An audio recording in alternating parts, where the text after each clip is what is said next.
Aujourd'hui, je vous montre une technique que j'ai développée pour mettre nos end wraps. Pourquoi je l'aime?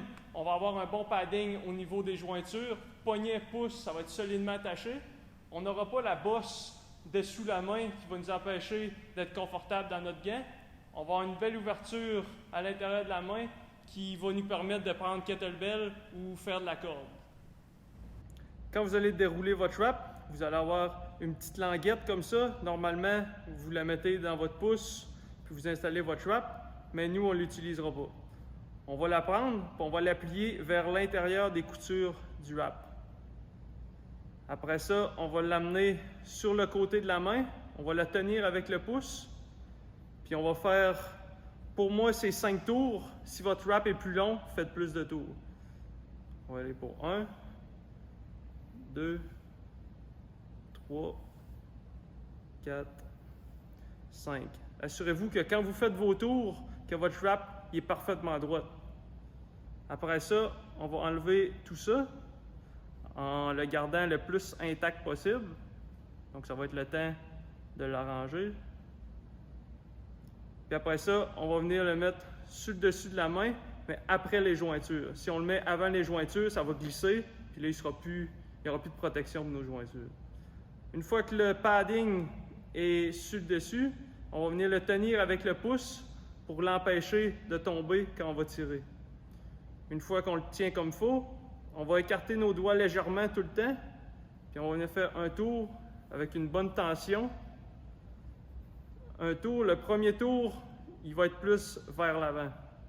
Après ça, une fois qu'on a fait un tour, on peut lâcher le pouce, ça va tout tenir. On va aller au poignet. On va faire un tour droite au poignet, un tour un petit peu plus vers l'arrière, puis un tour un petit peu plus vers l'avant.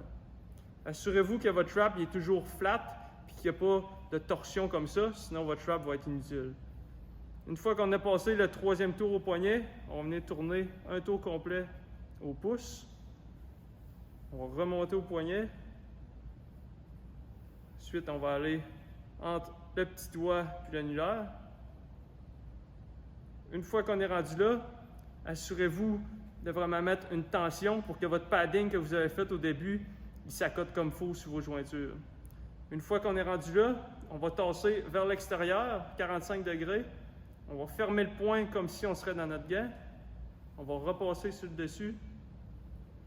Une fois qu'on a fait un tour au poignet, on peut desserrer notre main. Après ça, on va passer sous le pouce, toujours avec le wrap le plus flat possible. Ça, on va remonter, un tour au poignet. On va aller entre l'annulaire et le majeur. Ça va être la même chose que tantôt.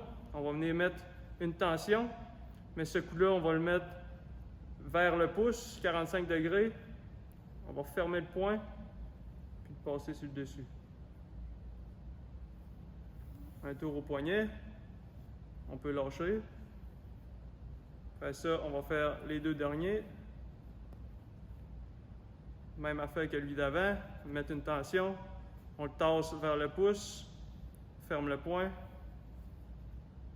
Après ça, on va venir passer au poignet. Le restant du wrap que vous avez, vous allez tout le passer sur le poignet.